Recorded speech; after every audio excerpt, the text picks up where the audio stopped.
Right.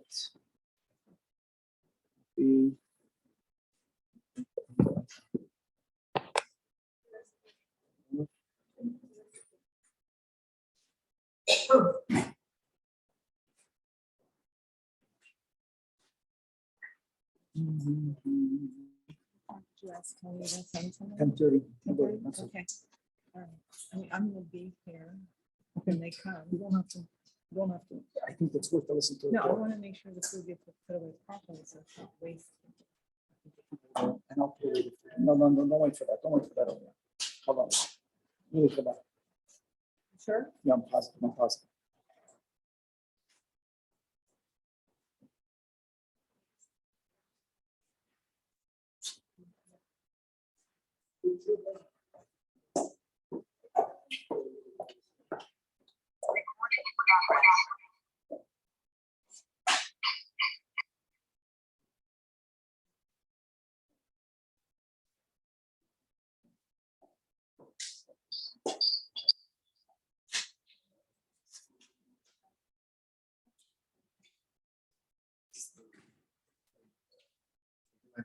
Yeah, the men will be on this side, the men will be on that side.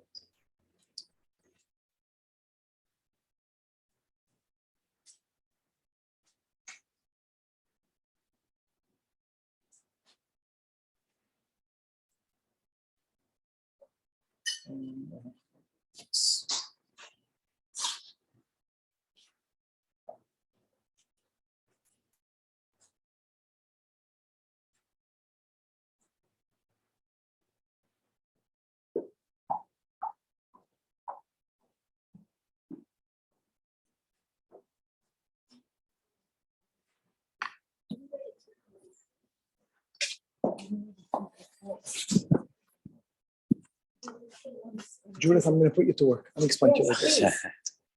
Officially, there's no Zoom. Okay, People want to come, they have to come over here. There's Okay. a few people that have to hear this talk. right. So this is like an unofficial Zoom. Okay, So all I need to do is that since it's an interview, this, okay, I'm just trying to figure out where I can place it. perfect. If I talk enough, maybe you can move it back and forth. This is good. Now, the question is, when Rabbi Schusterman said,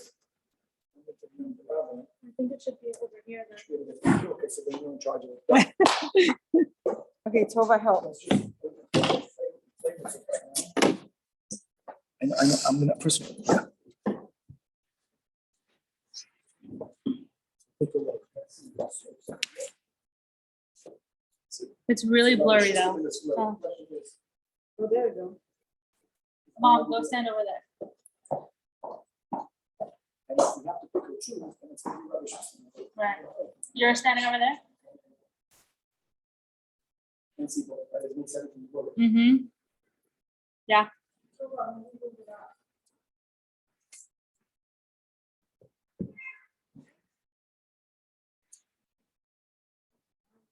What I'll do is I'm just gonna just get Rabbi Schusterman on, and that's it.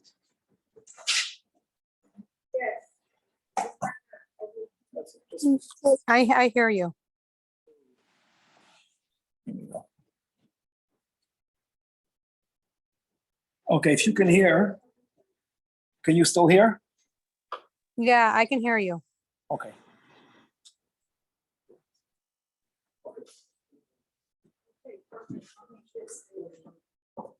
That's a big job.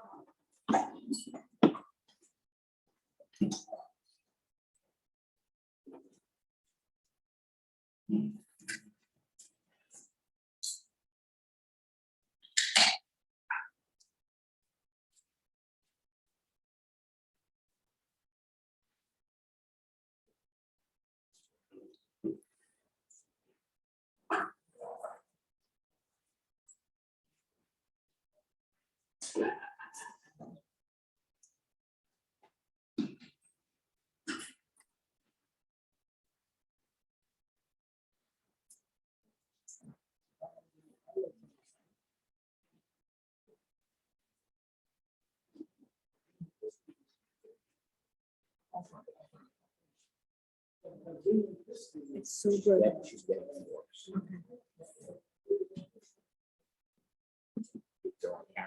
I guess.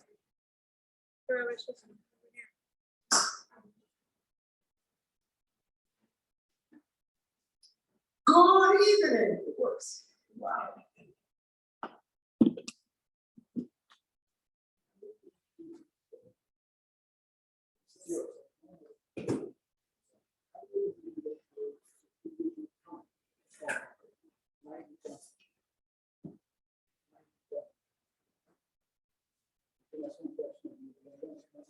Yes.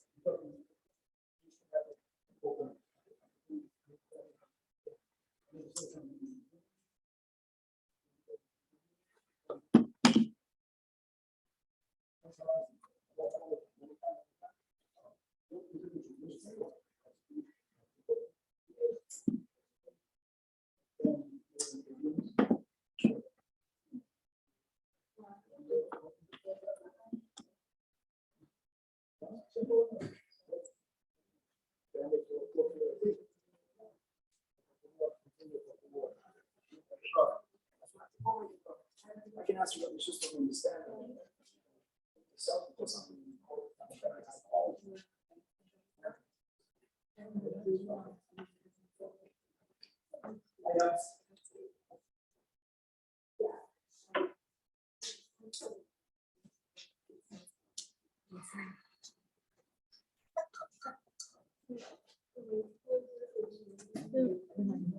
No, I mean.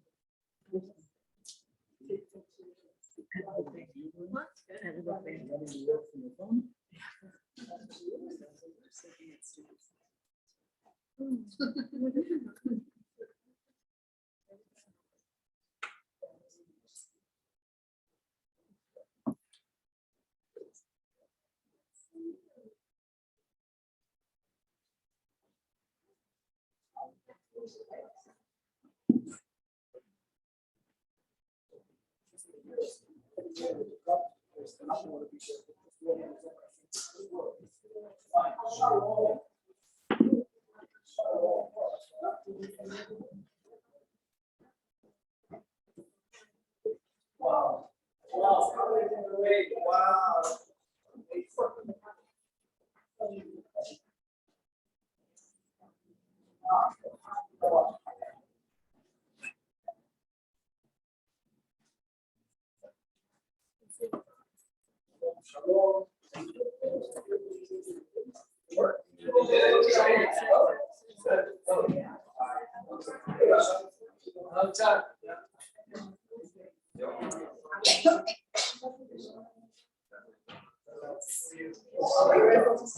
Yeah.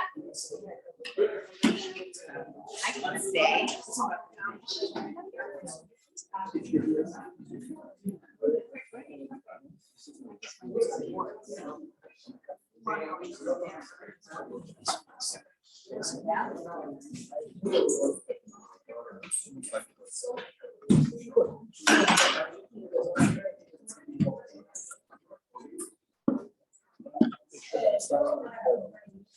What is this? It's so good.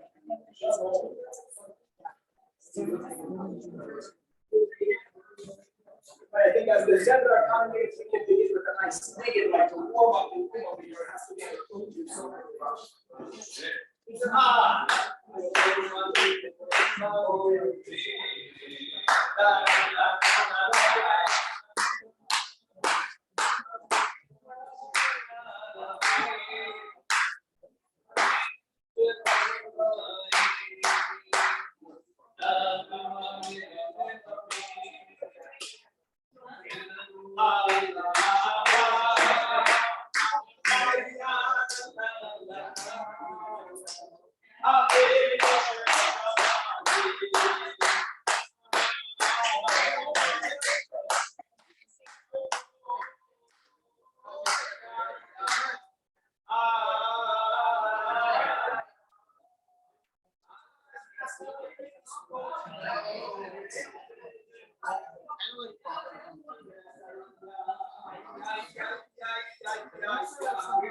I know that doesn't matter.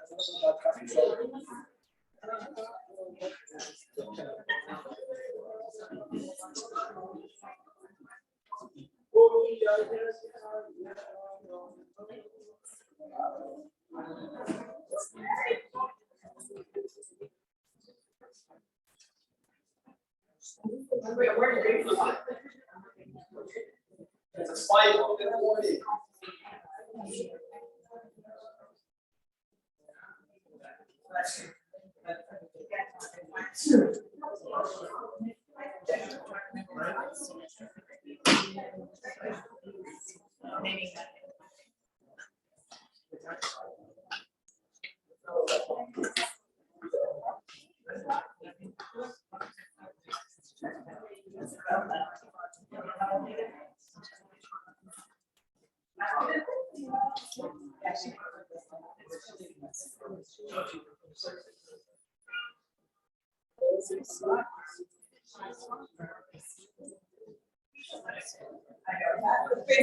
What's the difference between deliveries? Why would I opt for the first one? There's no difference in the Okay, what were you gonna ask?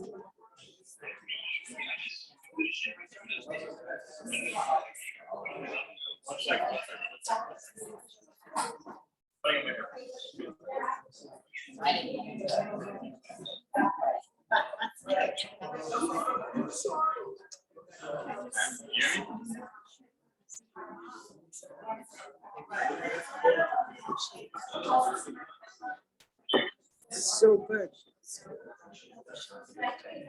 Yeah.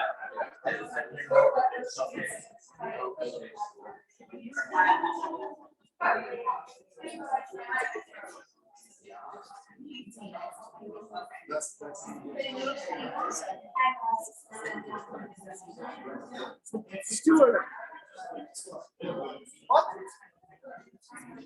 Like, what do you mean?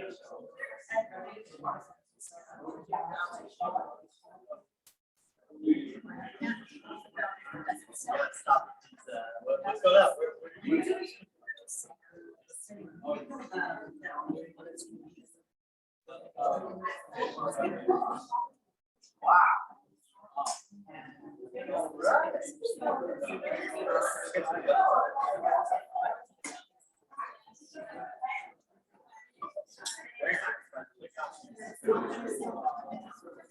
Hey, how are you? So close.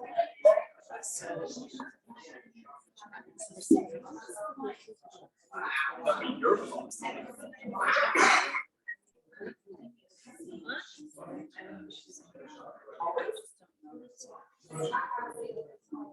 Wow, amazing. Nice. One stop.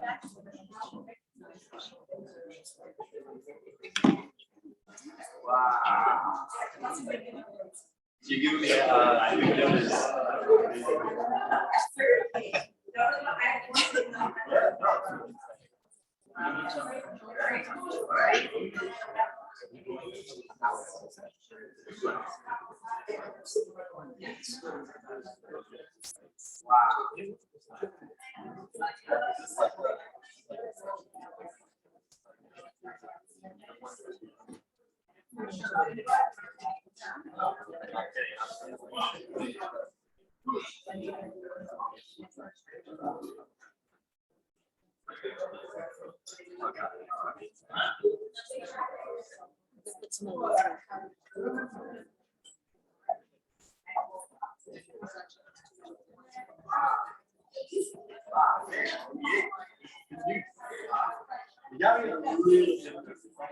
There's no way.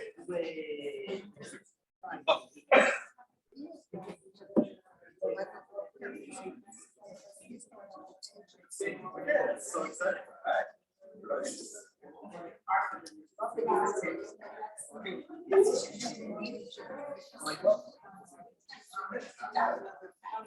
Okay.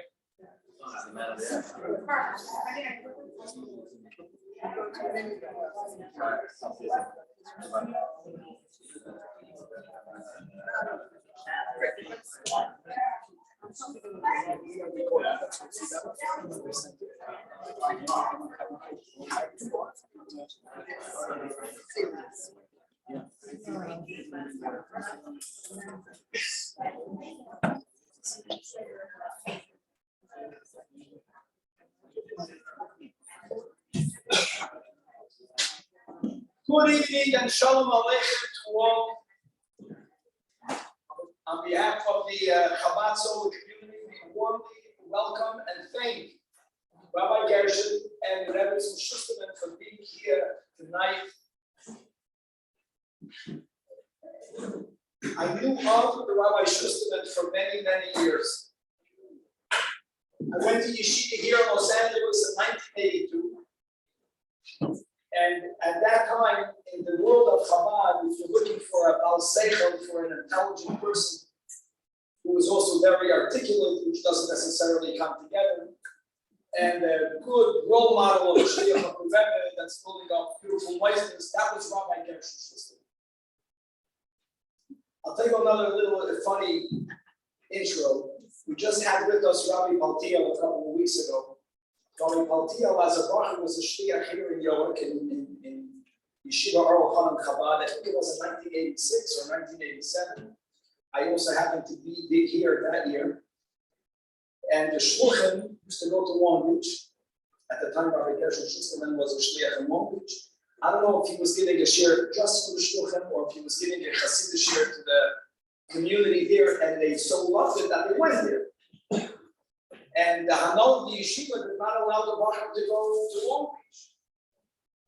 And we had a Fabrayin with Rabbi Reichik of blessed memory, Rabbi Mendel Futafas, and Rabbi Yossi Paltiel. Then Yossi Paltiel stood up in the middle of the Fabrayin and he says, I want to learn Torah.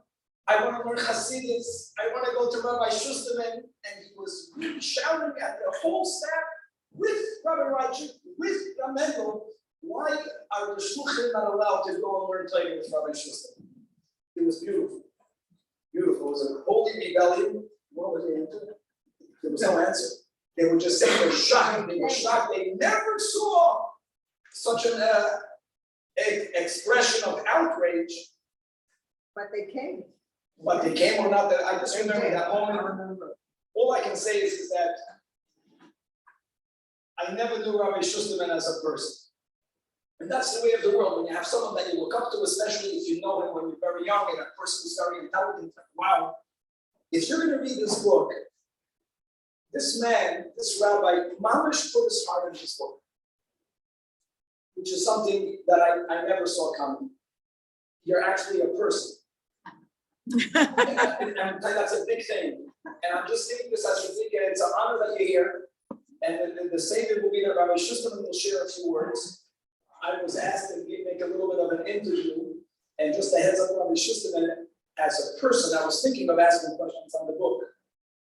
But I'm going to ask questions to the person, now that I know that there's, wow, not a person. The floor is yours. Thank you. I am properly humbled. Thank you. When I get up on the floor, I'll continue. So I'll fill in about Yossi Paltiel and the year and when that happened. But let me because it's relevant.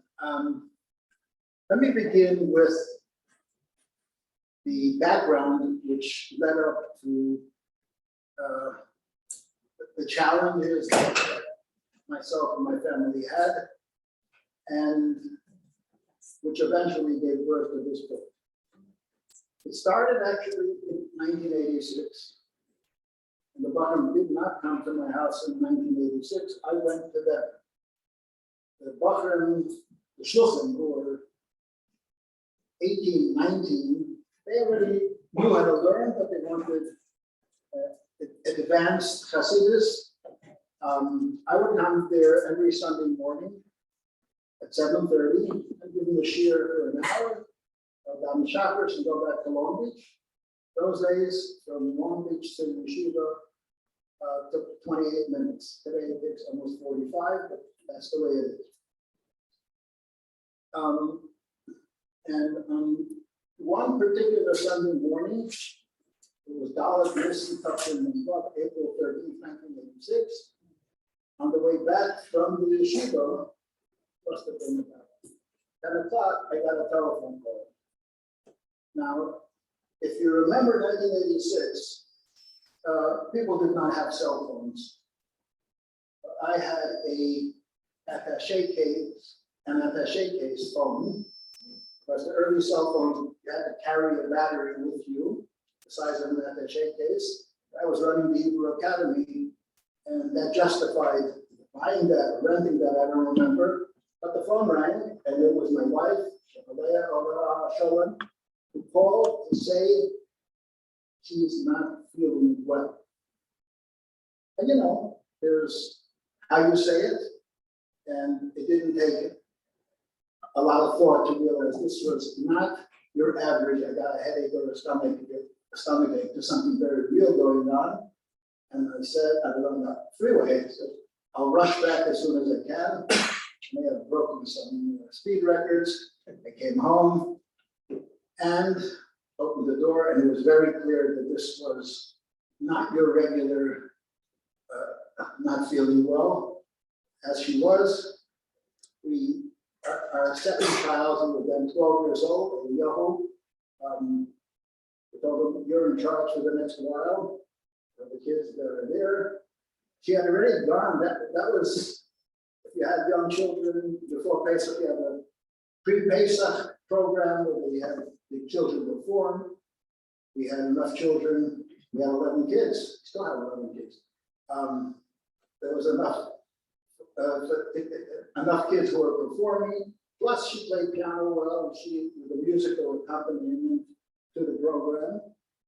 And so she did that, that was early, but when she came back home, she actually told a friend of hers she's not feeling well during the program, I found that out later. And we rushed off to the hospital, Memorial Hospital in Long Beach, less than 3 miles from the house. She passed out as we reached the hospital. They rushed her to the emergency room. I'm not gonna get too dramatic. They rushed her into they told me to stay outside. They took her inside. Less than an hour later, the doctor came out with that somber look on his face and said, Rabbi, we did everything we could, but the wife didn't make it. First thought that hit me was, this can't really be happening. I never even won the door prize at a meeting. And this is happening, this is not really happening. But then I realized it's happening and it happened. And life as I have known it is never going to be the same.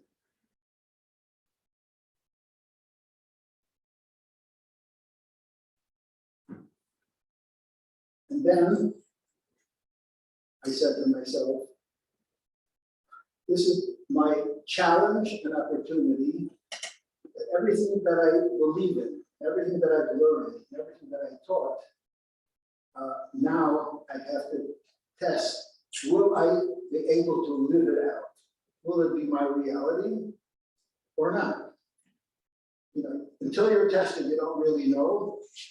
And that was my next thought. And that was my challenge for quite a number of years.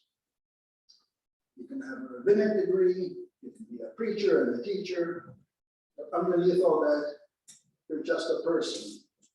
And when you're challenged, all the titles step aside and you have to find out what you're really made of.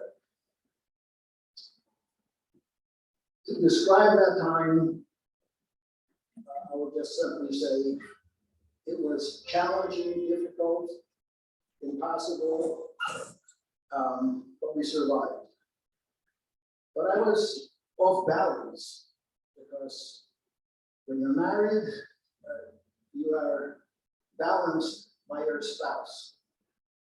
And when your spouse is not there, it's like half of you is amputated. When you're amputated that way, you're off balance all the time. Am I normal? You go through the motions and you have to take care of the kids and you have to go shopping, you have to make sure that there are meals and the kids are dressed. And the 16-month-old twins had to be diapered or wiped up or washed up, whatever was necessary. All that had to happen.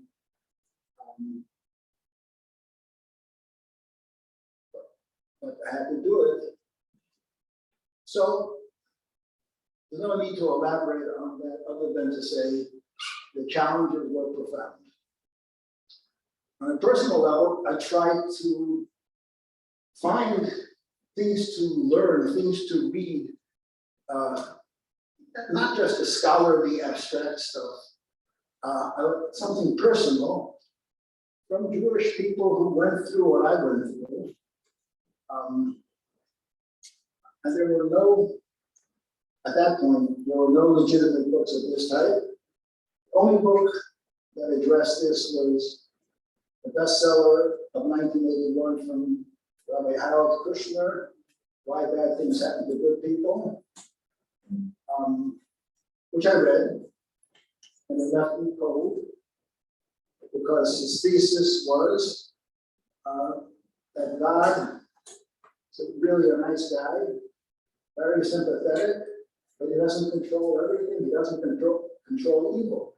When evil happens, the best that God can offer is sympathy, and but that didn't jive with the way I understand Judaism and the way Judaism was understood for 3,300 years. This was a new theology or an old apostasy. That's what people do sometimes.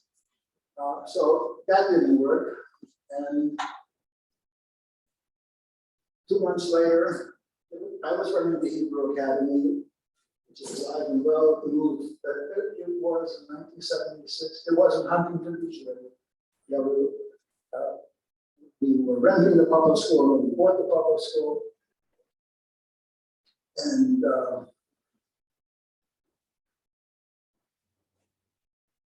the parent body, then as today, and today as then, were not necessarily Orthodox.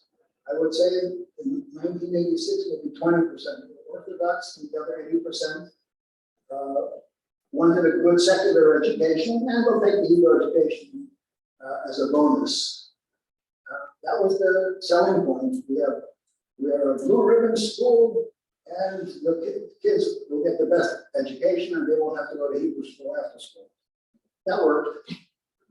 But the parents were unintentionally being drawn towards Yiddishkeit. The Hebrew teachers were called Chabadniks, and with their unique spirit, which was captivating the souls of the children, and the parents were drawn into it. And now, suddenly, they too felt like a bucket of ice water was dashed in their faces. They personalized it. They lost, in the 15 years from 71 to 86, my wife taught probably, I don't know, 600-700 children that passed through her classes. And she still had a good connection with the families. How could this happen? And I asked the same question, but I dealt with it my way because I had a better background than them. So in July and August of that year, I chose to give a lecture series to the parent body to address these questions. It was for 7 weeks. I had somebody It was changed. I have to this day a transcript of that. And when I look at this book and I look at what I said then, the fundamentals are there too. There's nothing new in this book other than it's distilled through me rather than just quoting the sources. And had I written this book in 1986 or 87 or 88, it wouldn't have been this book. I was a young 38-year-old man, and today I'm twice that age, and hopefully a little bit wiser, had a lot more life experience. So the book has other things to say in addition to just the facts as they are.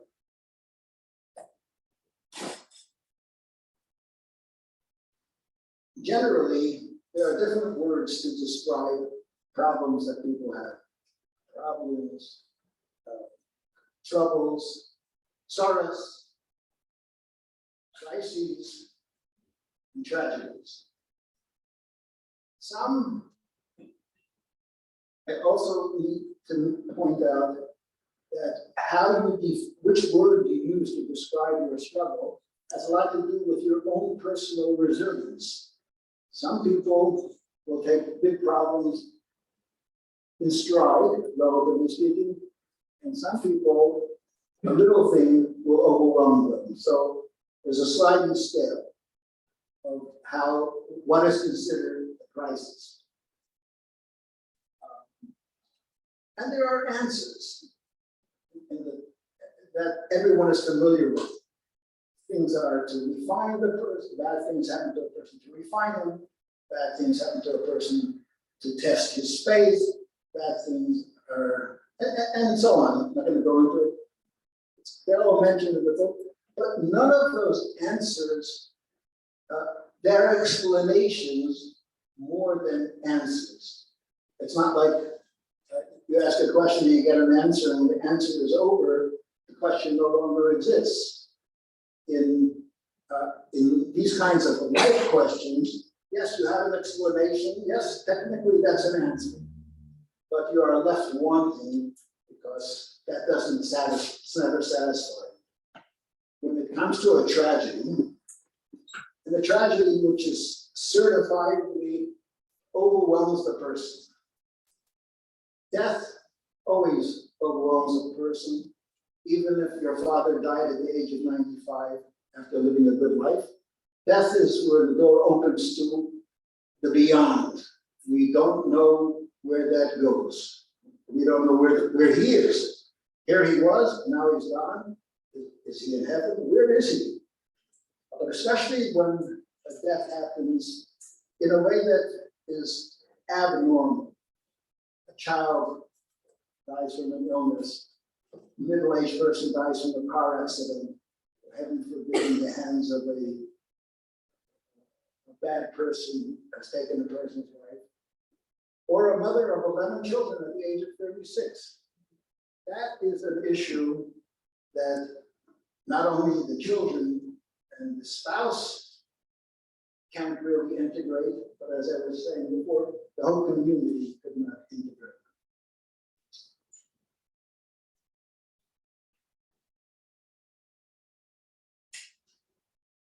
Just to digress, I would give a shir in Sunday morning in Los Angeles. After my wife passed away, I didn't have the freedom to go on Sunday morning. So they came to my house Shabbos night. They would get into a minibus, they would drive down. They did that for a few years. That group and the next group of children. That's the background for the 86 or 87. It was mostly in 1987. So let me say this, and I'll tell you a little anecdote, which also happened. That same 12-year-old, my son Eliyahu, who became the babysitter when I took my wife to the hospital, years later, was actually, I know it was 12 years ago. I was visiting him. He's a shliach in Atlanta. He has a nice Chabad house. I was visiting him. It must have been some family event going on. And he says, Tati, can we go out one evening, just talk, just you and me? And he said, that's what I was hoping you would say. Okay. And we went to a private place where we could talk. And he started ranting about his cousin. His first cousin, who was 2 years younger than him, who was sadly dying from lung cancer. Also a shliach in Tyson's Point, Virginia. He had a young wife. He had 4 children. And he was a jovial fellow. He was just lovable, just for the joy that he had. And he had an upbeat, positive attitude. And he had good support from his community. He had a couple of doctors who were his advocates. And he fought valiantly, but at that point, it was not that long before he was going to lose the fight. And my son was sad, upset, angry. And he was going through this with great passion. And his father, and our rabbi, and I've been through that before, so I said to myself, I started formulating my answer. And just as he finished, and I was ready to suddenly become the rabbi again, I said to myself, nothing that I can say does he not know. He actually says the same thing. He's a rabbi at that point in his 30s and has dealt with these challenges just as I have. So what am I going to say to him that he doesn't know? And then I said to him, Eliyahu, do you want an answer or do you want a hug? That stopped both of us cold. Where did that come from? And he looked at me and his eyes teared up and he said, Tati, I want a hug. And I gave him a hug like I hadn't given him since he was a kid. And then the conversation was over. He didn't need an answer. We convince ourselves, because we are rational people, we convince ourselves that we need answers. What we really need and what we really want is for the pain to go away. And sometimes a hug does that much better than an answer. But adults, especially men, don't know how to say, I need a hug. So they couch it in, I have a question, a big important question, but what they really need is a hug. And that says something about the nature of the person. But when we talk about answers, answers to these kinds of questions are really overrated. Eli Wiesel was once lecturing at UCLA. Eli Wiesel, I'm sure you will know, he was the Holocaust survivor whose life was to talk about the Holocaust and about evil and describing his struggles from his potential loss of faith. He said he never lost his faith, but he wrote books that were very difficult to find God in those books. Or I guess he was ranting against God, so I guess God was in the book. So at UCLA, he was lecturing to college students. There was one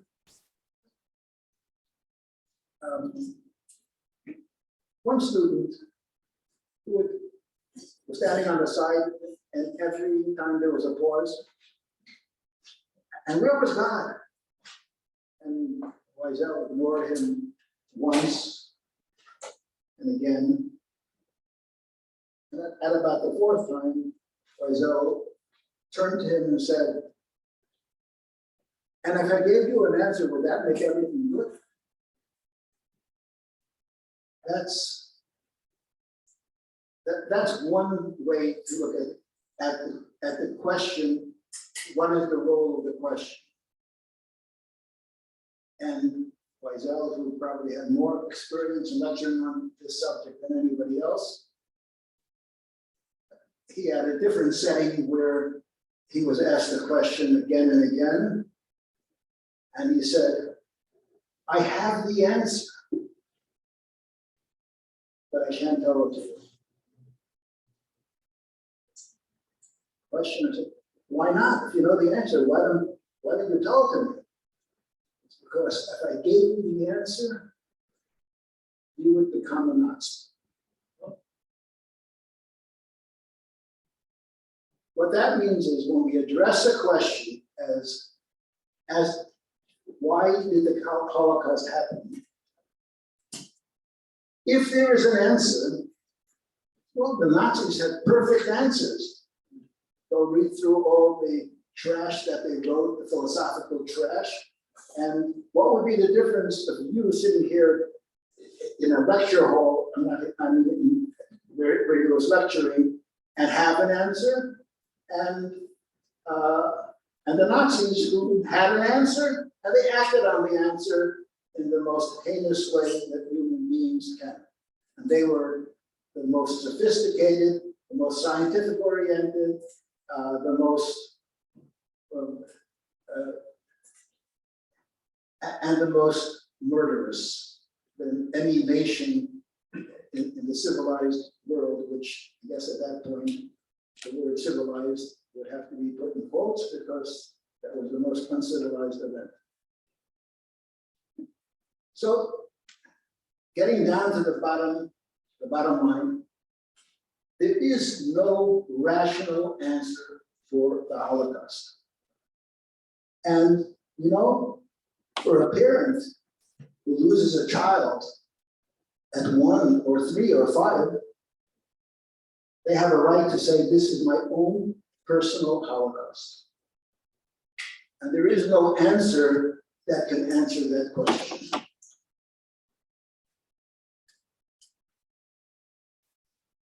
And what happens then?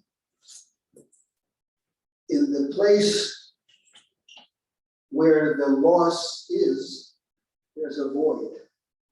There's the wife missing, there's the child missing, there's the parent missing, there are the Jewish people's, the 6 million missing. It's one big void. We know today a lot about the black hole in astronomy. The black hole has gravitational pull that sucks in everything, including light. So it's called the black hole. And that void, if allowed to fester in a person, can wreak havoc on the person's mind, on the person's heart, and is a sad pathway for all sorts of other addictions and perversions that come because there's an emptiness that can't be filled even by those things that the person thinks he can fill it with that. There's only one thing that can fill that hole.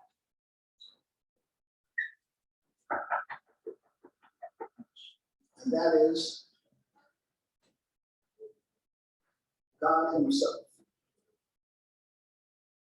And what I mean by saying God Himself, there's a pasuk, a phrase that is common, where God says, it's in Tehillim, it's in davening, Imoy Anochi B'tzara, God says, I am with him in his travail.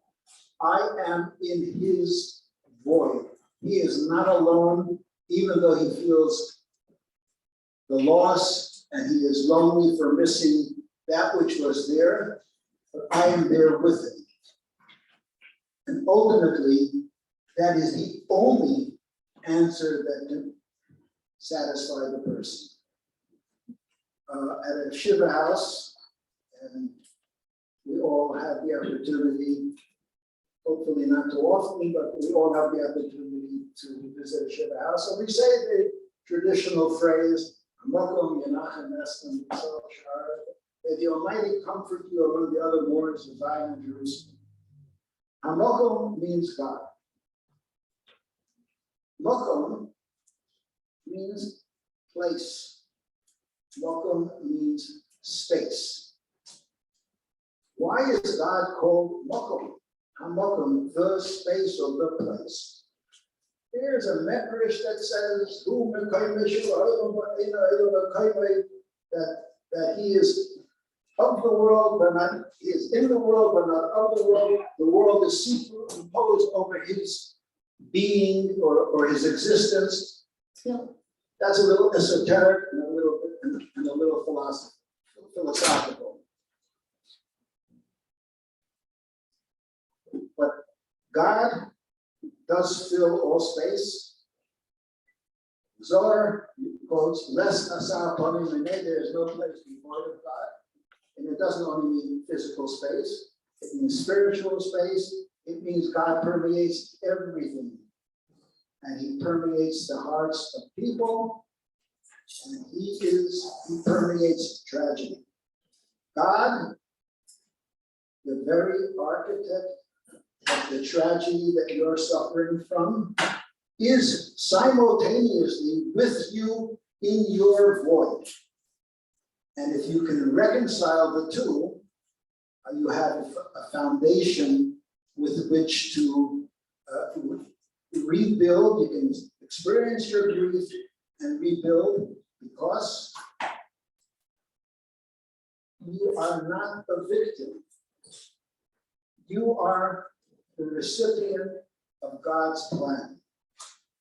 And the question is, why did God want that? That's a good question for which we don't have an answer. Who was it that said, if God had to get everything that he does approved by me, he wouldn't be much of a God anyway. God is not only infinite, which means that much greater than us, but God, the creator of everything, is inherently unknowable. It's not we don't understand him. The question is the other way. Why should we understand anything about God? An ant doesn't sit and argue, why don't I understand humans? An ant is an ant, a human is a human. God is infinitely more disparate from humans than a human is from an ant. Yet God, in his kindness, allowed us and contorted himself into the Torah and into the mitzvahs and relates to us and wants us to relate to him. At the same time, we need to recognize that we really can't truly understand him.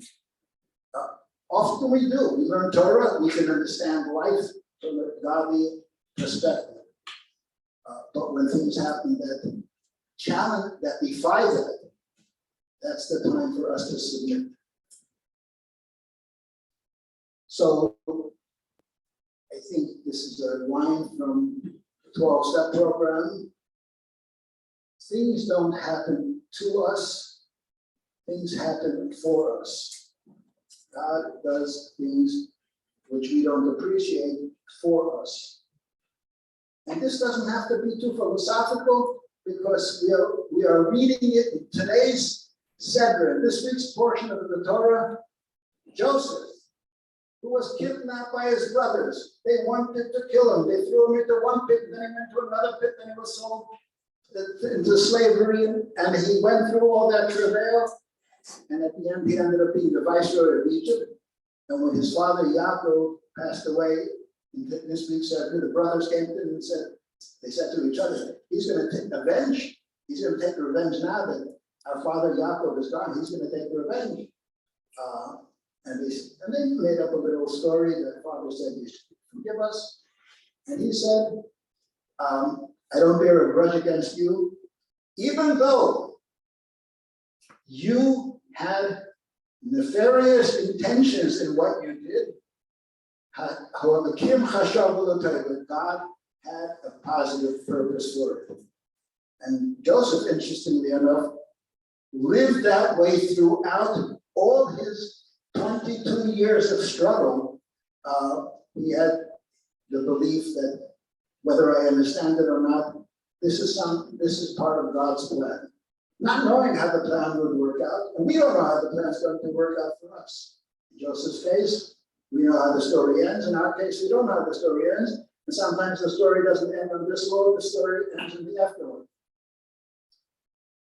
But we as Jews, we live in a perspective that what we see is not necessarily reality. Reality is what God says ought to be. When the prophets say, let me read you portions from the davening that we say 2 times a week. Look from heaven and behold how we have become an object, we, the Jewish people, an object of scorn and derision among the nations. We are considered as sheep led to the slaughter, to be killed and annihilated, to be tortured and humiliated. That's a legitimate description of exhibit A in our arguments against God. What is the response to this? Nevertheless, we have not forgotten your name. We are still faithful, as pained as we are. We implore you, do not forget us. With this attitude, we went through hell on earth many times. And we're here still talking about it and still fighting anti-Semitism that rears its ugly head again and again. But we don't give up, and we don't say, well, look what's going on in the world. We're never going to finish this. Why don't we just quit? We're not quitters. God gives us the strength to continue, and we need to find that strength. So the final message is a little quote from King Solomon. At all times, love your friend, love a friend, have a friend, and a brother will be there in a time of sorrow. Talmud explains, the Mishlei has many references to the word Reya, which means a friend, and the Gemara says the Reya, the friend referenced regularly in Mishlei, is referring to God. God is the friend of every Jew. If God is your friend, even a casual friend, you can turn to him in a time of sorrow and he will become your brother. But if you don't have a friend, you don't relate to God, while God begs, open up, I want it, let me in. But you don't have the tools to let him in. So Torah and mitzvahs and learning Torah and the holidays and the tefillah and the mezuzah, these are all ways that we bond with God and God is our friend. And hopefully we won't have tzara'os. But as life has it, sometimes we do. And then we can turn to God and say, God, I just spoke to you this morning. Everything was fine this morning, but now something happened. I need you. And God is there to support the person. It doesn't necessarily take away the pain, but it gives the person resilience and endurance to see it through until the pain goes away. And I'm not here to sell books, but if you want to buy them, they're available. The book is much more eloquent than me because I can edit it. I did. But that's my message and the purpose of the book. When I needed a book like this, I couldn't find it. And then I said to myself, I paid the tuition, I got the education, and I might as well share it with others so they don't have to struggle to find their way as I did. Thank you all for coming out and listening. Love you, well.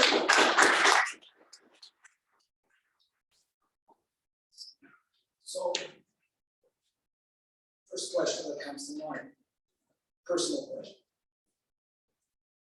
You said that had you written this book, when your challenge, tragedy, the book would not have looked the same. Better for the world that you wrote it now. Why did you write it? Something happened that sparked. No, nothing happened. To tell you the truth, I'll give the honest answer. I sat down, from 1986, I was planning to write this book. And I was gathering notes, whenever I saw something in something that I learned, I wrote it down, I put it in the file. I have 2 boxes of files. And I even have notes that I wrote. I don't know if you know who Jay Littman is. Jacob Littman's father. He was a writer himself. I have emails from 1999 developing the structure of the book. First of all, I was raising kids and I needed to make a living. To write a book requires a lot of dedication, which I didn't have. Because there were other things going, but a few years ago, I said, I need to do this. One of my friends, who was also an editor, said to me, Gershon, you're never going to write this book. I said, how can you say that? You know, I've been planning this for 30 years. Why do you say I'm not going to write the book? You're not going to write the book. Why? If you wrote the book, you would print 1,000 copies. Only 100 would be sold. They would be put on the shelves of 100 libraries, and nobody's going to read it. You don't have the capacity to expose yourself. And this book, you have to expose yourself.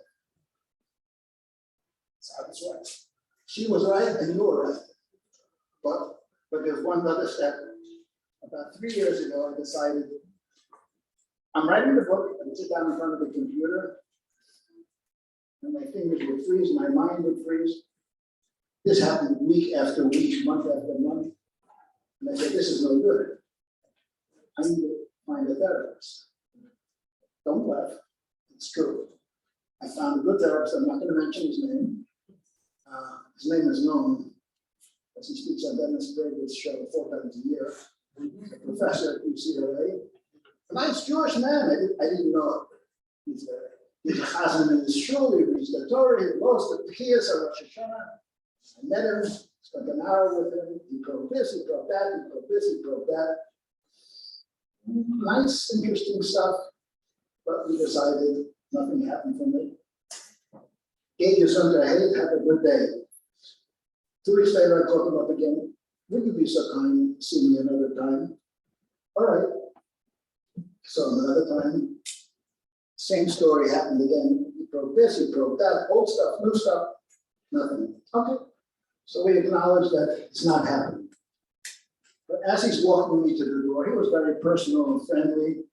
As we're walking to the door, he says to me, tell me, Rabbi Schusterman, if you were to die tomorrow, how would you feel about not having written the book? And the first thought was, which I thankfully didn't speak, and I said, if I would be dead, I wouldn't mind. Yeah. But I didn't say that. And I said, interesting. And that sentence stayed with me the next day, and the next day, and the next day. And after a few weeks, it broke through, because as the sages say, if not now when. I know I'm still only 39 years old, and I've been 39 years old for many years. And how many times can you be 39? So I wrote the book. Wow. That's the long, honest answer to your question. I actually read some of the book. Is there a chapter that was the hardest for you to write?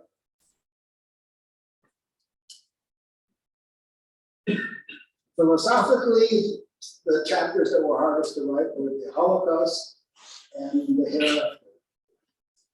But personally, yes, and you know which chapters they were. Those chapters where I described my own inner travel, inner challenge, where I don't like to use the term I spilled my guts, but I did spill my guts in the book. Yeah, and it's a struggle. I don't care how much learning you have. I don't care how much secrets you learn. You have to integrate it in your life. And as I said to myself then, will I be able to live through the challenge? I thought I did, then realized not quite. And I had to dig deeper and find another level within myself that I can find true reconciliation with Hashem, which I had a grudge against Hashem, which affected not my behavior, but my feelings towards Hashem. So in the book, if you want to get, People who speak in public have to look back and say, I wish I would have said this or not said that. Is there anything that you read after the book is printed that you did not for the book? no, first of all, I'm planning the sequel. No, I'm just kidding. No, there's nothing that I regret. There are things that my children regret, but nothing that I regret. Thank you. Maybe open it up for the public. All right, Don't be shy. I am ready. Yes, You mentioned your kids, how did they respond to the book? Sorry, you mentioned your kids, how did they respond to the book? my kids. Well, it was my choice to express my inner workings, but they are referenced in the same way, and they don't like, especially now, 86 to 2023 is a lot of years. They were children, 16-month-old twins, and the oldest was 14. They went through heavy challenges because of their sudden loss of their mother. And they came out. Each one is married, each one has children, each one has the normal challenges that we all have. They didn't want that emblazoned in COL Live or in this book. People look at them now and say, oh, so sad you lost your mother. Yeah, that was 36 years ago. It's nothing heavy, but it's disconcerting for them and uncomfortable, and I don't blame them.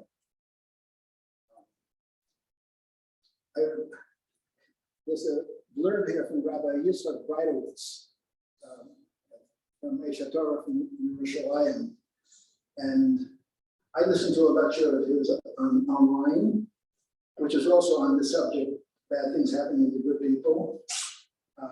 And I really liked his lecture. I found out his email address and I sent him an email.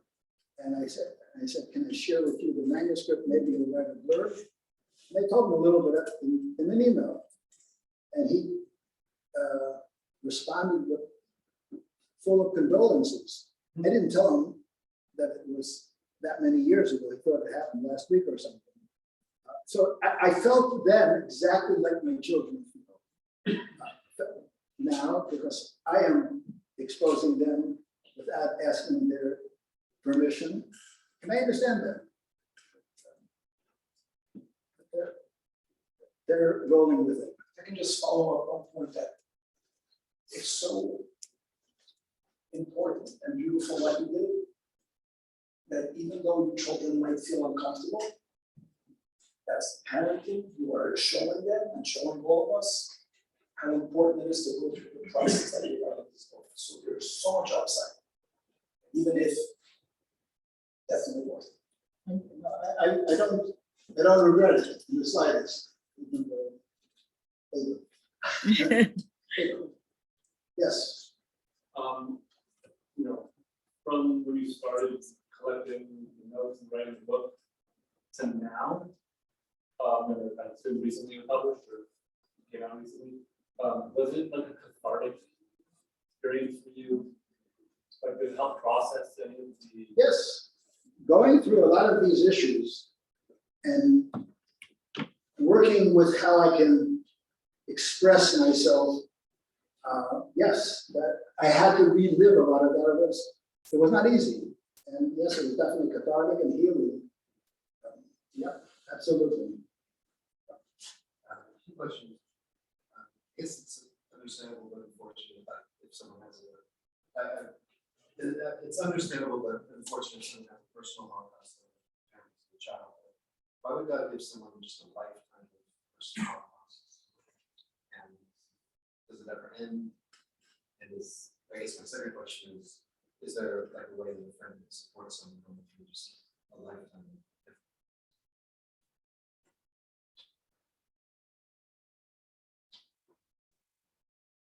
If you want me to give you an intellectual answer, why the person is going through a lifetime of struggle, I can't do that. It's what we can do for others is to ease their pain. Easing their pain doesn't necessarily mean taking away their pain, because their pain can't be taken away during this lifetime. But caring for them provides a certain easing of their pain. Yitzi Horowitz, who has ALS, and we talk about it from time to time. I go to him once a week for an hour and read to him. He knows me, I know him from 15 years ago when he was a young and vibrant and lively young man. He didn't have anything. And he knows me from then and he knows me now. The fact that I come to him and read to him, his brain is fine, his body is not. That is my little contribution to easing his pain, which doesn't take away the ALS.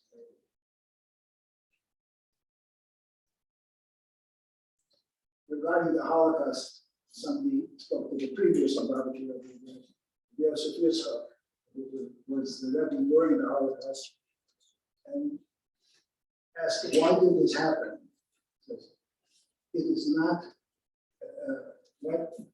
it's not for us to justify God. We can have a question against him. The big Holocaust, and sometimes the little Holocaust as well.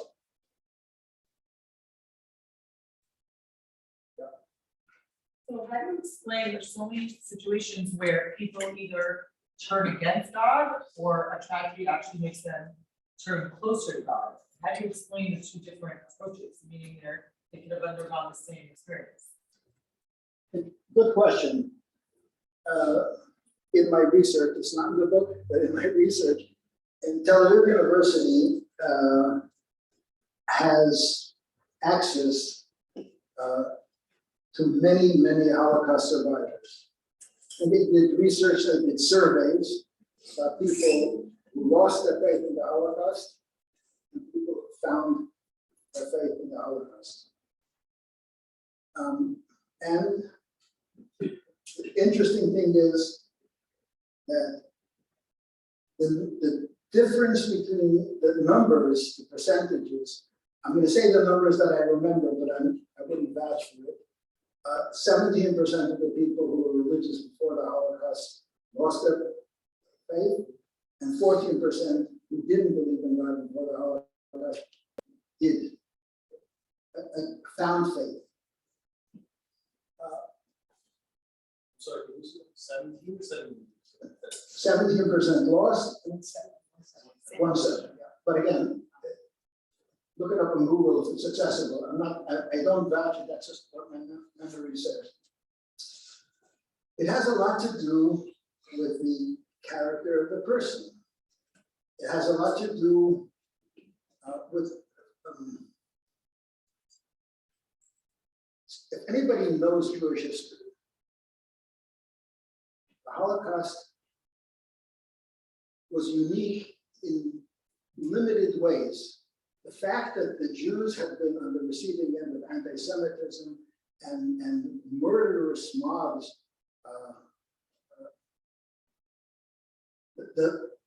those events are too numerous. Do you know from how many countries we Jews were expelled? Every civilized country. And from England, we were expelled twice. Once, and then the Jews were let back in a few decades later, and a while later they were expelled. Our history is replete with SARS. At the Brisbane of Sarim, when Avraham Zajac was 70 years old, he didn't have any children. Yitzchak was not born for another 30 years. God says, your children will be enslaved in Egypt for 400 years. We have a unique role in history. We are destined to suffer. The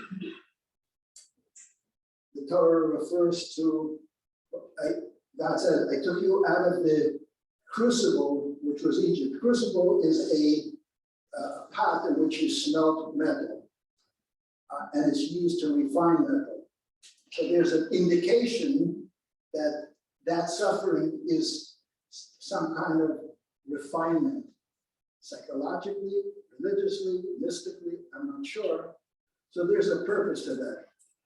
People whose religion is deep and their knowledge of history is deep, even when they face the Malach HaMavos in their eyes, they went stoically or sometimes happily or joyously, I can't say happily, into the crematoria, knowing that this is part of the divine plan. But the people who are more superficial, I can understand where they can shut it off.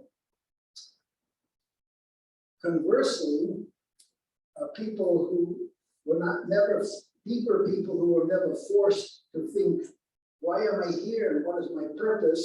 And suddenly they're in a situation where they are singled out for nothing other than that they're Jewish, and not because they put on 2 pairs of clothes a day, but because their mother was Jewish and their grandmother was Jewish. They say, why?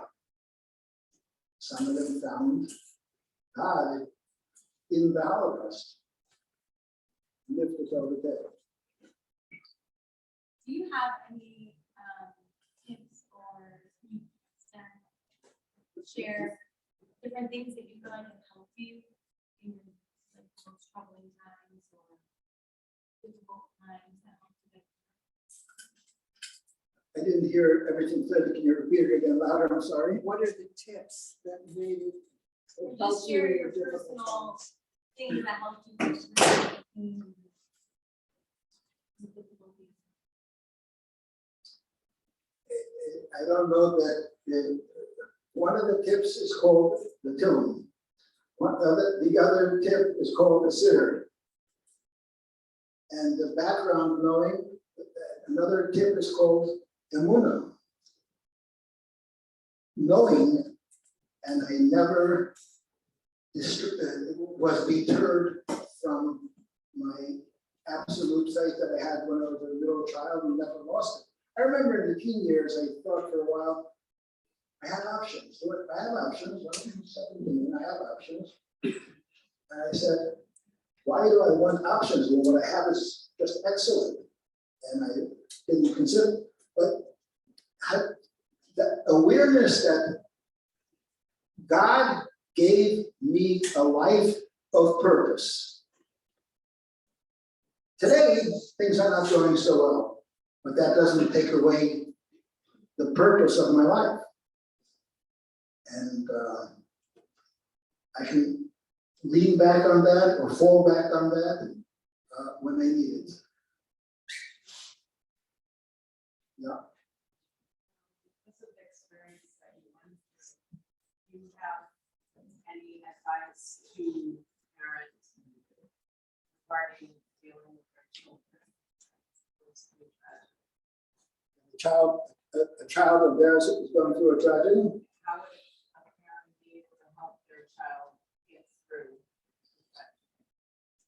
in helping others to go through tragedy, the first thing I always say, be supportive, totally supportive in everything that they need.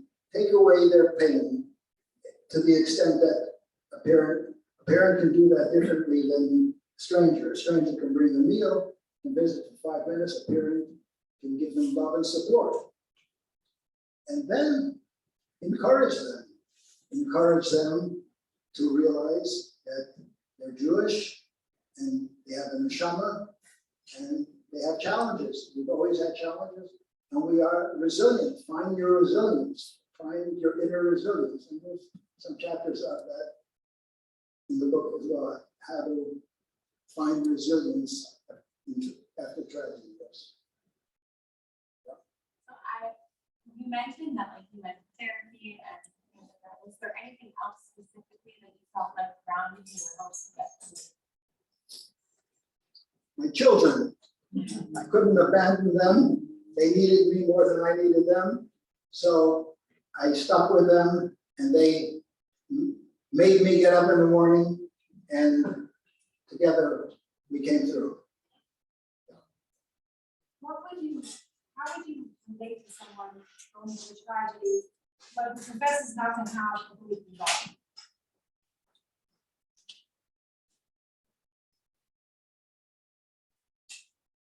That's a good question. That's a tough question. How do you deal with people who profess not to have a belief of God and they're not going through a tragedy? You entice them, you encourage, many more people have found their belief in God at a Friday night meal in an Orthodox home than they found in a Talmud class. Creating the environment that nurtures the soul, even if the soul is apparently dormant, those are the kinds of experiences that kindle or spark the soul that is absolutely there. Some people can do it head on, directly. There are programs like Discovery, which teach about it in a logical way. That works for some people and absolutely doesn't work for others. But people are unique and different. Creating a good Jewish wholesome environment and having these people marinate in those environments for periods of time, that often works.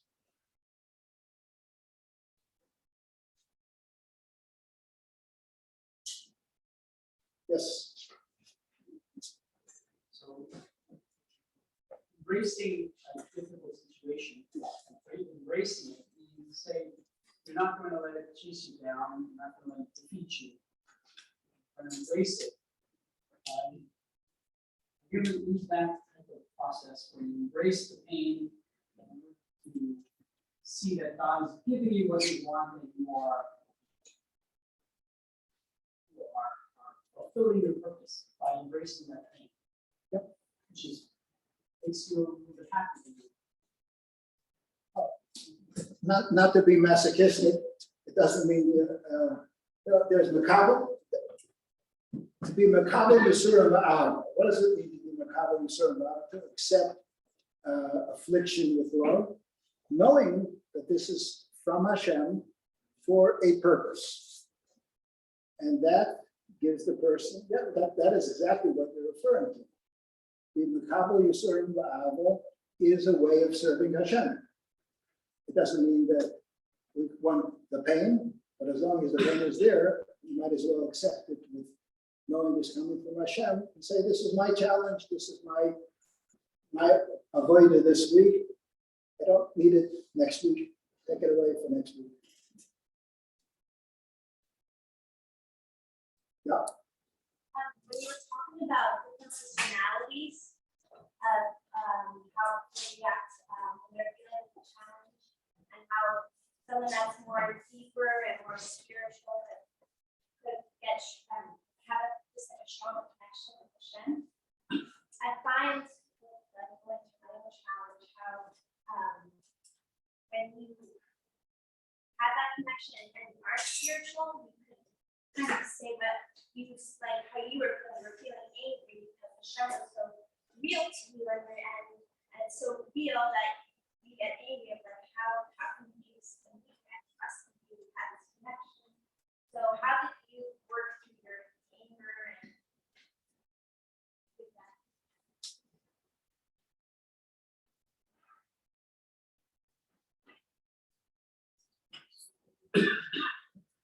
It's a very good question. Did you ever have a serious fight with your wife or with your husband? Or just hypothesize about a couple that has a decent marriage or even a good marriage, but sometimes they have a strong disagreement. Just imagine with me. And sometimes the disagreement, and I've been around and I've dealt with families and couples. Sometimes it takes a set of dishes against the wall to get out. You can't count to 10, so they throw 10 dishes out. But sometimes couples, in their self-righteousness, give each other cold treatment. Just sit with that for 3 days.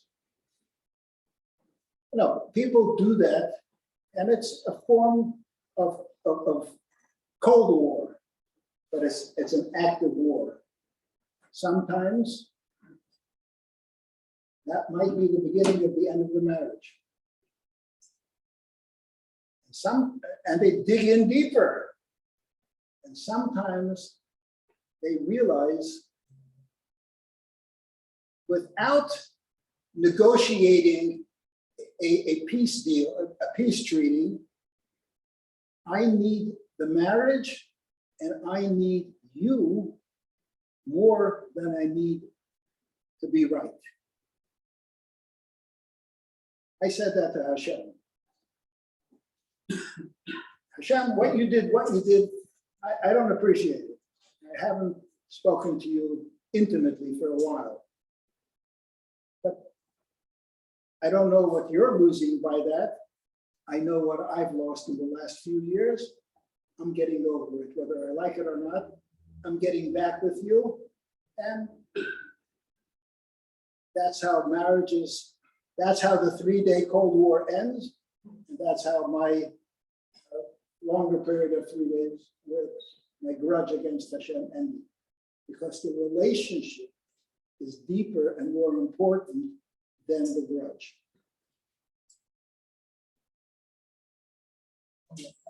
That was very good.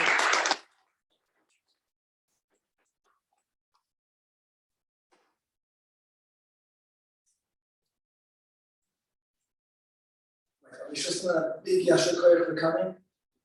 If we can just for one moment focus and put into practice a lot of what you said. We had with us Aaron Kemp, who was at the end of the shiva for his mother. We'll turn to you and say together that I'm not going to ask them to shout to you for all of us, all good things. Amen. Amen. Amen. Absolutely. So Cheved, it's a great opportunity. We have none other than Rabbi Gershon Schusterman, who's going to be selling the wine book for all of us to purchase. Again, thank you, Rabbi and Rabbi Schusterman.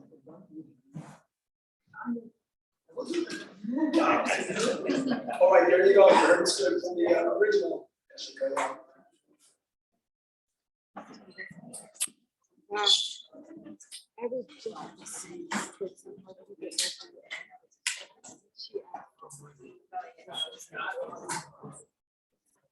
yeah.